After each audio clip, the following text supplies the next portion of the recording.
السلام علیکم ورحمۃ اللہ وبرکاتہ۔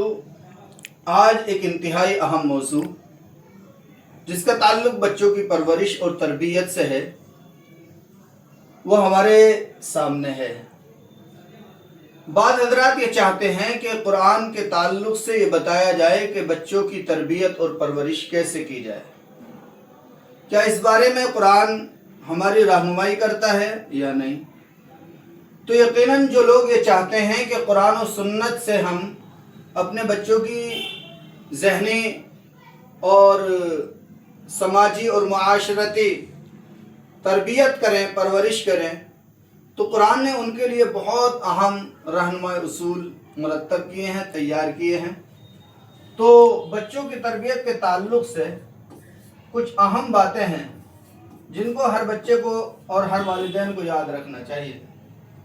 نمبر 1، جب بچہ تھوڑا بڑا ہونے لگے، سمجھنے لگے، چیزیں اس کو یاد ہونے لگیں یا وہ چیزوں پر دھیان دیا جانے لگے، تو پھر اس کو چاہیے کہ سب سے پہلے اللہ اور اس کے رسول صلی اللہ علیہ وسلم کی ذات کے تعلق سے اس کو سکھایا جائے۔ توحید اور رسالت کے سلسلے میں اس سے گفتگو کی جائے، اللہ ایک ہے، اور اسی طرح سے جناب محمد رسول اللہ صلی اللہ علیہ وسلم کے تعلق سے بتایا جائے کہ اللہ کے نبی آخری نبی ہیں، یہ امام الانبیاء ہیں، یہی وہ ذات ہے جس کے لیے دنیا بنی ہے۔ آسمان، زمین، چاند، سورج، ستارے، ان سب چیز کی جو تخلیق ہوئی ہے اس کی وجہ اور سبب جناب محمد رسول اللہ صلی اللہ علیہ وسلم ہے، اور اللہ رب العزت کی تنہا ذات ہے۔ وہی ہمارا خالق ہے، وہی مالک ہے، وہی رازق ہے، وہی تمام کام بنانے اور بگاڑنے والا ہے۔ اسی نے ہمیں زندگی دی ہے اور وہی ہمیں آرام اور سکون کے ساتھ ہر سانس کو مرتب کرتا ہے، مہیا کرتا ہے۔ تو اس کے لیے ضروری ہے کہ اسے توحید کو سکھایا جائے۔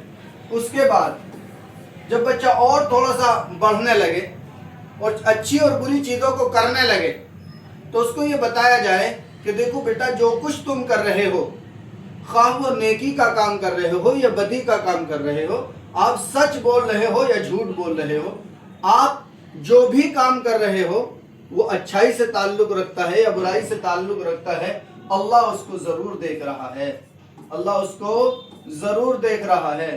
تو ایک دن آئے گا کہ اللہ رب العزت اسے ہمارے سامنے لے کر آئے گا اور ہمیں آگاہ کرے گا کہ فلاں وقت میں فلاں کام آپ نے اچھائی کا کیا تھا یا فلاں وقت میں فلاں کام آپ نے برائی کا کیا تھا۔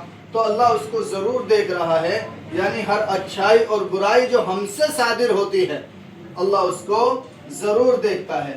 تیسرے نمبر پر اس کو سکھایا جائے کہ بیٹا نماز ادا کرو، نماز ادا کرو، کیونکہ جناب محمد رسول اللہ صلی اللہ علیہ وسلم کی یہ تعلیم ہے کہ جب بچہ 7 سال کا ہو جائے، 7 سال کا ہو جائے تو پھر اس کے ساتھ اسے نماز پڑھانے اور سکھانے کی کوشش کی جائے، اور جب وہ 10 سال کا ہو جائے تو پھر اگر وہ 10 سال کا ہو جائے تو اس کی سرزنش کی جائے، اس کو تنبیہ کی جائے۔ تو اس طرح سے تیسرے نمبر پر جو عنوان ہے وہ نماز کا ہے۔ اقیم الصلاۃ، اے میرے بچے تجھے نماز ادا کرنی چاہیے۔ نماز ہر عمل میں سب سے پہلے نماز ہے۔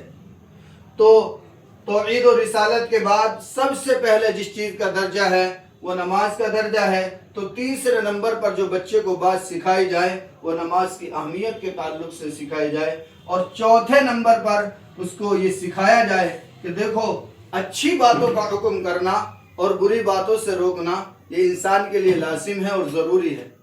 تو انسان کو چاہیے کہ وہ اچھی باتوں کا لوگوں میں حکم کرے اور برائیوں سے روکے۔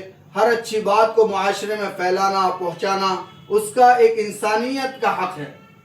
ایک انسان ہونے کے ناطے، ایک معاشرے میں اچھا معاشرہ بنانے والا ہونے کے ناطے اس کو ہر اچھی بات کا حکم کرنا ہے اور ہر بری بات کو روکنا ہے۔ اسی کو ہمارے ذاتی کہتے ہیں امر بالمعروف، یعنی اچھی باتوں کا حکم کرنا اور بری باتوں سے روکنا۔ اور چوتھے نمبر پر اس کو اخلاق سکھائے جائے۔ خندہ پیشانی کے ساتھ رہنا ہے، نرم اور گفتگو کرنی ہے، اسی طرح سے بڑوں کا ادب اور احترام کرنا ہے، چھوٹوں پر شفقت کرنی ہے، انسانوں کا، جانوروں کا اور ہر چیز کا خیال رکھنا ہے کہ ہمیں